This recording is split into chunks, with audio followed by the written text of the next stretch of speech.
হতাশার গল্প, সেই গল্পের কারণ, সেই গল্পের চরিত্র, সেই গল্পের ট্র্যাজেডি, সেই গল্পের এন্ডিং সব কিছুর জন্য দায়ী আমরা যারা বাংলাদেশ ক্রিকেটটাকে ওন করি, ভালোবাসি। আমরা যারা ফ্যান্স আছি, এই ভক্তরাই সব কিছুর জন্য বেশিরভাগ ক্ষেত্রে দায়ীর কারণ আমরা শুধুই এক পেশে ভালোবেসে যাই এবং আমাদের ভালোবাসার পরিবর্তে আমরা কিছু রিটার্ন পাই না। তবে হ্যাঁ, আফগানিস্তানের ভক্তরা কিন্তু সেই ভালোবাসা রিটার্ন পান, কেননা ম্যাচ জিতে, শুধু ম্যাচ জিতে নয়, অস্ট্রেলিয়ার বিপক্ষে, মাইটি অস্ট্রেলিয়ার বিপক্ষে ম্যাচ জিতে Gulbadin Naib, the man of the match, তিনি বলেছেন mission starts from now. Rashid Khan press কনফারেন্সে ম্যাচ জেতার পর বলেছেন এই জয় আফগানিস্তানের মানুষদের জন্য, যাদের কাছে হ্যাপিনেস মানি ক্রিকেট, এই জয়টা তাদের জন্য, আমরা তাদের জন্য খেলি, আমাদের জন্য, আমরা যারা ভক্তরা আছি বাংলাদেশের, আমাদের জন্য হয়তোবা কেউ খেলেন না, আমাদের জন্য হয়তোবা সান্ত্বনার পুরস্কার থাকে, আমাদের লক্ষ্য সুপার 8, এরপরে যা করবো তা বোনাস। আমাদের জন্য হয়তোবা লক্ষ্য থাকে ম্যাচ শেষে সান্ত্বনার পুরস্কার দেওয়ার বদলে, সান্ত্বনা পাওয়ার বদলে আমরা 3টা ম্যাচ জিতেছি, 3টা ম্যাচ ছেড়েছি এই অবধি। আমাদের ভুল, কারণ এক্সপেকটেশনটা আমরা বেশি করি। ঘরোয়া সিরিজে নিজেদের ডেরায় কয়েকটা ম্যাচ, কয়েকটা সিরিজ জিতে বাংলাদেশকে, একটা মিডিওকর দলকে আমরা সুপিরিয়র টিম ভাবি এবং প্রত্যাশা করি আমরা সেমিফাইনাল ট্রফি খেলব। বাট ছোট টিমের বিপক্ষে খেলার পর যখন বড় টিমের বিপক্ষে আমরা খেলি, তখন রিয়েলিটি চেকটা সামনে আসে। যেই রিয়েলিটি চেক আমরা পেয়েছি টিম অস্ট্রেলিয়া এবং টিম ইন্ডিয়ার খেলা দেখে। 2টা ম্যাচও বাংলাদেশকে কি মনে হয়েছে যে যারা জিততে চান, তারা জেতার জন্য জেতার অ্যাপ্রোচে এসেছেন?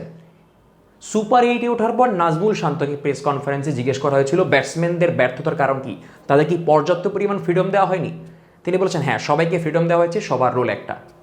আমার প্রশ্ন হচ্ছে, এই ফ্রিডমটা, সেই ফ্রিডমটার মানে কি বিলো 100 স্ট্রাইক রেটে ব্যাটিং করা, গেম সেন্স, ম্যাচ অ্যাওয়ারনেস কিছু না বুঝি ব্যাটিং করা? ভারতের বিপক্ষে ম্যাচটা বাংলাদেশকে আসলে একটা বড় রিয়েলিটি চেক দিয়েছে। আপনার টার্গেট 197, প্রতি ওভারে 10 করে লাগে, আপনার টপ অর্ডারের ব্যাটসম্যান 31 বলে 29, আপনার ক্যাপ্টেন 32 বলে 40, আপনার দলের সবচেয়ে এক্সপিরিয়েন্স ক্রিকেটার, যিনি টি-20 ক্রিকেটের ফেরিয়ালা, যিনি ওয়েস্ট ইন্ডিজে খেলেছেন বহু সময়, টি-20 বিশ্বকাপে রোহিত শর্মার সাথে একমাত্র ক্রিকেটার যে সবগুলো বিশ্বকাপ খেলেছেন, এত ট্যাগ, এত পরিসংখ্যান, রেকর্ড, এত ইতিহাস দিয়ে কি লাভ যদি একটা বড় দলের বিপক্ষে আপনি পারফর্ম না করেন? আপনি 7 বলে 11 করে চলে গেলেন। ওই সময় একটা পার্টনারশিপই দরকার ছিল। এই কথাগুলো আমার নয়, এই কথাগুলো বলেছেন কিছুদিন আগে বীরেন্দ্র সেহবাগ একটা কথা বলে সমালোচনা শিকার হয়েছিলেন, সমালোচনা হয়েছিল তাকে নিয়ে। বীরেন্দ্র সেহবাগ কিন্তু সেম টপিকে আবারও কথা বলেছেন। তিনি বলেছেন যে সেই দিন আমি, ভারত ম্যাচের পরে, সেদিন আমি আসলে এইটাই বোঝাতে চাচ্ছিলাম যে আপনি অনেক অভিজ্ঞ ক্রিকেটার, এই ধরনের ম্যাচে আপনাকে দলের বেশি প্রয়োজন, আপনি থাকুন না, আপনি শান্তকে সঙ্গ দিন, এরপর ম্যাচটাকে একটু সামনে নিয়ে যান। কিন্তু কই, আমরা কোনো দায়িত্বশীল ব্যাটিং কি দেখলাম না। মাহমুদুল্লাহ রিয়াদের কথা আমরা বলি, still he is the best finisher we have got. But এবারের বিশ্বকাপ আপনি দেখেন তো মাহমুদুল্লাহ রিয়াদের একটা ভালো পারফরমেন্স, তার স্ট্রাইক রেট ওই 110-এরও নিচে। ভারতের ম্যাচের আগে হয়তো তার স্ট্রাইক রেট 100 নিচে ছিল, এখন হয়তো 100+। সেই শ্রীলঙ্কার বিপক্ষে 13 না 14 রান। ওইটা বাদে আমাদের যে 2 সিনিয়র ক্রিকেটার, তাদের কাছ থেকে আমরা কি পেলাম? ভালো ফিনিশিং পাইনি। সাকিব আল হাসান তো বোলিংয়ে কিছু করতেই পারছিলেন না। ভারতের বিপক্ষে রোহিত শর্মার ভুলের কারণে একটা উইকেট পেয়েছেন। ব্যাটিংয়ে দায়সারা ব্যাটিং। আমাদের যে আসলে টপ অর্ডার, আমাদের যেই তানজিদ তামিমকে নিয়ে বলা হলো, লিটন কুমার দাস একের পর এক অফ ফর্মে, তার অফ ফর্ম কিন্তু এই বিশ্বকাপ না। আমরা কিন্তু এই 2-3 ম্যাচ দিয়ে কথা বলছি না, সেই শ্রীলঙ্কা সিরিজ, এরপর আমেরিকা সিরিজ, এরপর প্রস্তুতি ম্যাচ, এবার বিশ্বকাপের গ্রুপ স্টেজ, এবার সুপার 8-এর প্রথম 2 ম্যাচ। একটা প্লেয়ার যিনি ধুকছেন, আমরা তাকে বারবার আমাদের প্ল্যানিংয়েই আসলে ঘাটতি। এই কথাগুলো বলেছিলেন বিডি টাইমের পর্দায় মোহাম্মদ আশরাফুল। তিনি বলেছিলেন যে আমাদের অবকাঠামোই এরকম। ম্যাচ পরবর্তী সময় যদিও প্রেস কনফারেন্সে একটা ভালো কথা বলেছিলেন সাকিব আল হাসান, যে আমরা আসলে ওই 150 অবধি আমাদের দৌড়, 150 হলে আমরা মনে করি যে হ্যাঁ, এবার বাংলাদেশের জন্য এই ম্যাচ জেতা একটু সহজ। আমরা আসলে 160 কিংবা 180 চেস করার মতো দল হইনি। এর কারণ তিনি দিয়েছেন বিপিএলে 1-2টা ম্যাচ, যে ম্যাচগুলোতে 180+ কিংবা 200 চেজ হয়, সেই ম্যাচগুলো কিন্তু আসলে চেজ করেন ফরেন প্লেয়ার। যেই ফরেন প্লেয়াররা থাকে তারা এসে অনেক ভারী স্ট্রাইক রেটে ব্যাটিং করে দলকে জেতা, এক্সেপ্ট তিনি সাকিব আল হাসান বলেছিলেন যে তাওহিদ হৃদয় এবং লিটন দাস কুমিল্লার হয়ে একটা ম্যাচ খেলেছিলেন, সেই ম্যাচে রংপুর রাইডার্সের বিপক্ষে ভালো ব্যাটিং করে 180 চেস করেছিলেন। এছাড়া কিন্তু বাংলাদেশের ব্যাটাররা 170, 80, 190, 200 এরকম চেজ আমরা করি না। আমরা আসলে স্লো পিচে ভালো করি। স্লো পিচ থেকে আরেকটা কথা মনে করলো, রিয়েলিটি চেক। আমরা জানতাম আমাদের ফাস্ট বোলাররা খুব দুর্দান্ত, অবশ্যই তারা পারফর্ম করে যাচ্ছেন এবং দুনিয়া থেকে তারা প্রশংসিত হচ্ছেন, বাট এই যে ভালো উইকেটে কিন্তু তারা কিন্তু ওই রকম পারফরমেন্সটা করতে পারেন না যেই পারফরমেন্সটা তারা সবসময় করে থাকেন। এই পিচে আমরা কেন তাসকিন আহমেদকে খেলালাম না, যেই তাসকিন আহমেদ আমাদের গত 17 ম্যাচে তিনি উইকেট পেয়েছিলেন, শুধু এক ম্যাচে উইকেট পাননি, সেই ম্যাচে আমরা তাকে খেলালাম না।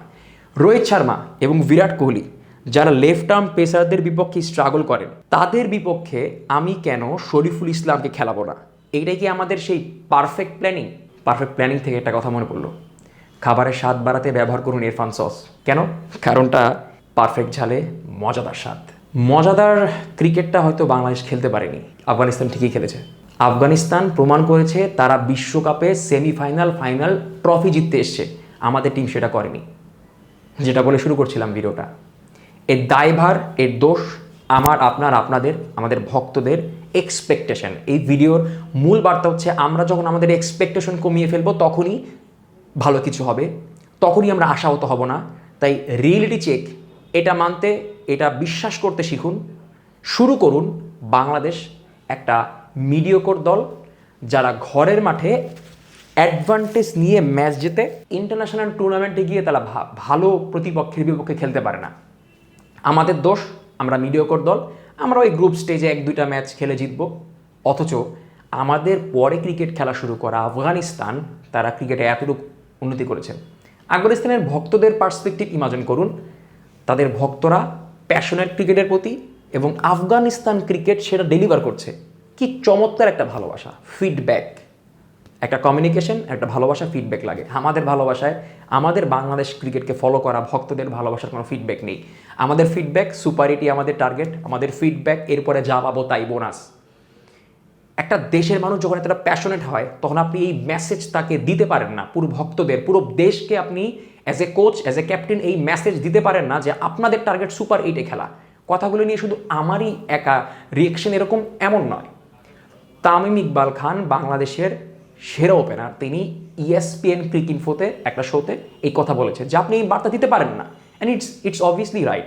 আপনি মানে বিশ্বকাপ খেলতে গেছেন, আপনাদের দেশের ভক্তরা মুখিয়ে আছে ভালো পারফরমেন্স দেখার জন্য, আপনারা করলেন কি? সুপার 8-এ যাওয়ার পর বলে ফেললেন আমাদের লক্ষ্য সুপার 8 ছিল, এরপর যা পাবো তা বোনাস। কিন্তু আফগানিস্তান এরকমভাবে ভাবেনি, আফগানিস্তানের দর্শকরা ভাবেনি।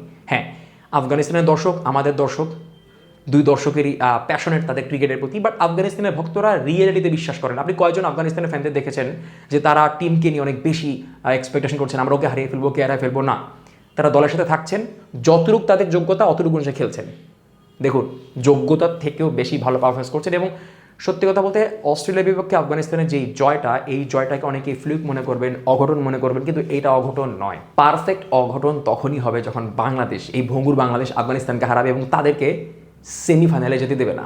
একই কাজ শ্রীলঙ্কার সাথে হয়েছে। শ্রীলঙ্কা বাংলাদেশের সাথে হারার কারণে কিন্তু সুপার 8-এ তাদের ওটা সমীকরণ বন্ধ হয়ে যায়। তো অন্যের বাজে পারফরমেন্সে অন্য পয়েন্ট হারাবে, ওই সমীকরণ হবে, এই সমীকরণ হবে। আমরা যখন যেদিন নিজেদের পারফরমেন্সে, কোনো সমীকরণ না দেখে নিজেদের পারফরমেন্সকে ভালো পারফরমেন্স দেখিয়ে সেমিফাইনাল, ফাইনালে যাব, ওই দিন সার্থকতা আসবে। এবং ওই দিনটা তখনই আসবে যখন আমার আপনার মতো দর্শকরা, আমরা আমাদের এক্সপেকটেশন, আমাদের ভালোবাসা, প্রত্যেকটা প্লেয়ারকে এই জায়গা থেকে এই জায়গায় নিয়ে যাওয়া, এই জায়গা থেকে আমরা সবাই বেরিয়ে আসব। সেদিনই হয়তো বাংলাদেশ ভালো করবে আর আমরাও আর আশাহত হব না। So lower your expectation to get something from Bangladesh cricket. ধন্যবাদ।